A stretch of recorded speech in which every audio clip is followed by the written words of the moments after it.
भारत के उड़ीसा राज्य के पुरी में चमत्कार की एक ऐसी कहानी है जहां पर साइंस का भी बस नहीं चलता है। साइंस, जियोग्राफी, फिजिक्स, केमिस्ट्री और इंटायर वर्ल्ड की सभी ग्राउंड्स ऑफ बिलीव यहाँ सब फेल हो जाते हैं। हिंदू मान्यता में 4 धर्म एग्जिस्ट करते हैं: बद्रीनाथ धाम, द्वारिकाधीश धाम, रामेश्वरम और जगन्नाथपुरी। और ये स्टोरी है जगन्नाथपुरी की, जहाँ पर आज भी श्री कृष्ण का असली दिल धड़कता है। इस मंदिर के ऐसे रहस्य हैं जिसके बारे में सुनकर आप दंग रह जाएंगे। अपने कल्चर को पूरा करते करते हम ऐसे मोड़ पर आ गए हैं जहां पर इंसान भगवान के अस्तित्व पर ही सवाल उठाने लगे हैं। और यही सवाल आज मैं आपसे इस वीडियो के लास्ट में पूछूंगा। तो चलिए वीडियो को शुरू करते हैं। लेकिन हाँ, वीडियो शुरू करने से पहले आपसे छोटी सी रिक्वेस्ट है, वीडियो को एक लाइक करके चैनल को सब्सक्राइब जरूर से कीजिएगा। सभी मंदिर में जहाँ मूर्तियाँ मेटल से बनती है, वही जगन्नाथ मंदिर में भगवान की मूर्तियां लकड़ी से बनी हुई है। बट ऐसा क्यों, चलिए जानते हैं। लगभग 3102 बीसी में जारा नाम के एक शिकारी जंगल में शिकार कर रहा था और उसने गलती से एक बाण श्री कृष्ण के पैर में चला दिए, जिससे श्री कृष्ण की वही मृत्यु हो गई। तो जारा ने श्री कृष्ण के देह संस्कार पूरे रीति रिवाजों के साथ किया। लेकिन कुछ समय बाद जब चिता समाप्त हो गई तो जारा ने यह देखा कि चमकती हुई चीज जली नहीं है। उसको ये समझ नहीं आया कि आखिर ये है क्या, और उसको लेकर बाजार में बेचने निकल गया। लेकिन उसको खरीदना तो दूर, किसी ने उससे हाथ भी नहीं लगाया और फिर हार थक कर उसको एक लकड़ी पर रखकर समुद्र में बहा दिया। गुप्त साम्राज्य के समय अवंती के राजा इंद्रिव, जो कि विष्णु भगवान के परम भक्त थे, और उनके सपने में एक दिन विष्णु भगवान ने आकर एक नदी में डुबकी लगाने को कहा और साथ ही ये भी कहा कि मैं वहां तुम्हें एक लकड़ी के तने में मिलूंगा। और इस सपने को देखकर राजा अगले ही दिन डुबकी लगाने नदी के किनारे चले गए। और डुबकी लगाते वक्त थोड़ी ही दूर पर राजा को एक लकड़ी का तना भी दिखा। बिना देर किए राजा ने उस लकड़ी को पकड़ा और अपने महल में ले आए। राजा ने उस लकड़ी के सिले से मूर्ति बनाने को सोचा, जिसके लिए राजा ने बहुत से कलाकारों को बुलाया, लेकिन किसी ने भी उस लकड़ी से मूर्ति नहीं बनाई। कई दिन बीत जाने के बाद एक आदमी राजा के दरबार में आया। उसने राजा से कहा कि ये मूर्ति मैं बनाऊंगा, लेकिन मेरी एक शर्त है। राजा ने उस आदमी से अपनी शर्त पूछी, क्योंकि राजा किसी भी शर्त को मानने के लिए तैयार थे। तो उस आदमी ने कहा कि मुझे मूर्ति बनाने के लिए पूरे 21 दिन का समय चाहिए, और मैं चाहता हूँ 21 दिन से पहले ना ही मुझसे कोई बोले और ना ही कोई मेरे पास आए।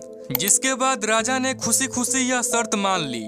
उस आदमी ने मूर्ति बनाना शुरू कर दिया। रोज मूर्ति बनाने की आवाजें भी आती थी, पर धीरे धीरे वह आवाजें बंद हो गई। अवंती की रानी को लगा कि शायद भूख प्यास से वह आदमी मर चुका है, इसीलिए उन्होंने उस कमरे का दरवाजा खुलवाने की राजा से मांग की। जैसे ही उन्होंने दरवाजा खोला तो उन्होंने यह पाया कि कमरे में कोई आदमी था ही नहीं। वहाँ केवल 3 मूर्तियाँ ही थी: भगवान जगन्नाथ, उनके भाई बालभद्र और उनकी बहन सुभद्रा। और उसी जगन्नाथ जी को मूर्ति में वह चमकती वस्तु भी रखी गई थी, जो कुछ और नहीं श्री कृष्ण का धड़कता हुआ असली दिल था।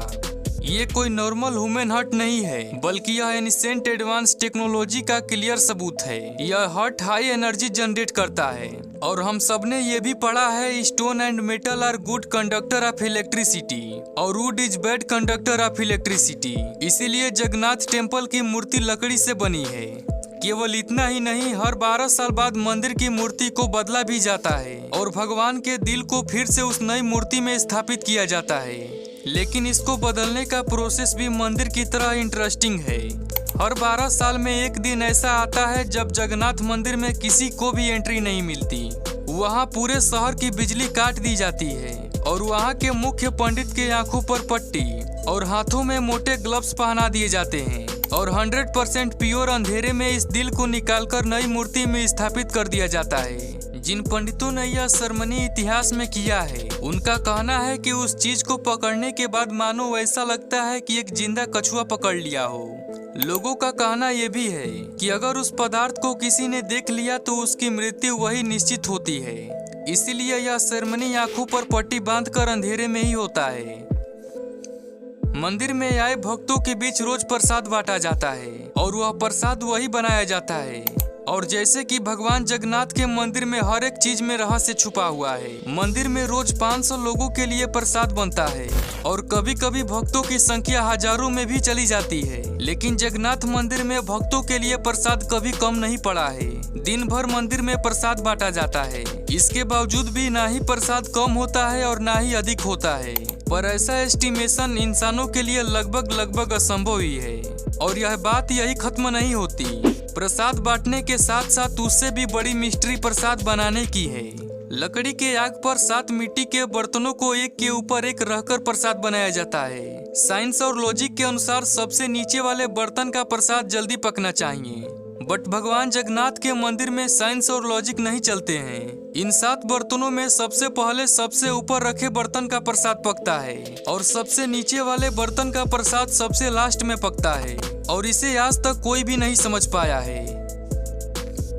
इस मंदिर के ऊपर एक झंडा है जो साइंटिफिक लॉ के बिल्कुल विपरीत चलता है। जैसे कि आप सभी को पता है कि पतंग हवा के अनुकूल दिशा में ही फहरता है, लेकिन जगन्नाथ मंदिर के इस झंडे की बात ही अलग है। यह हमेशा हवा के अपोजिट डायरेक्शन में ही फहरता है।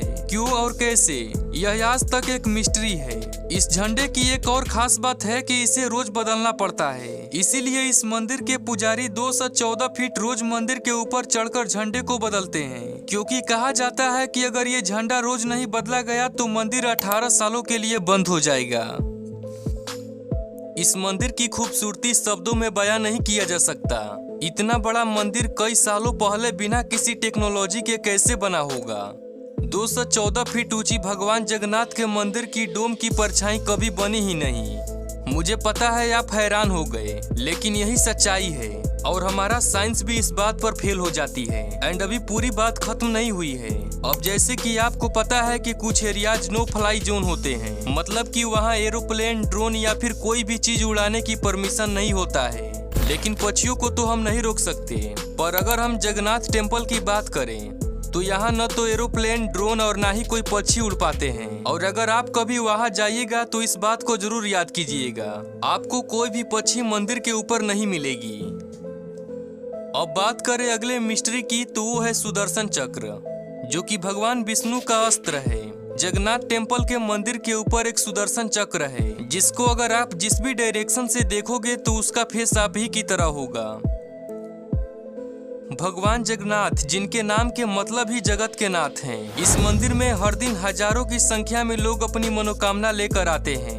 लेकिन इस मंदिर में केवल हिंदुओं की ही अनुमति है। किसी और धर्म के लोगों को यहाँ जाना सख्त मना है। दूसरे धर्म के लोगों को दर्शन मंदिर के बाहर से ही कराया जाता है। हमारे ही धर्म की कुछ ऐसी ही बातें हैं जो हमें पता ही नहीं है। हम शुरू से ही आंखें बंद करके किसी भी कल्चर और ट्रेंड को फॉलो करते जा रहे हैं। हम इस बात को भूल गए हैं कि हम एक ऐसे धर्म से जुड़े हैं जिसने पूरी दुनिया में संस्कृति, सभ्यता, परंपरा और संस्कार को हमेशा जिंदा रखा है। ये धर्म सनातन धर्म है। हर साल पुरी में भगवान जगन्नाथ की रथ यात्रा निकाला जाता है, जो कि लगातार 9 दिनों का होता है, जिसमें तीनों देवताओं को गर्भगृह से निकालकर रथ यात्रा कराई जाती है। माना जाता है कि इन 9 दिनों में भगवान प्रजा के बीच आकर उनके सुख दुख को समझते हैं। तो दोस्तों, उम्मीद करते हैं भगवान जगन्नाथ के इस रहस्यमयी मंदिर को आप अच्छी तरह से समझ गए होंगे।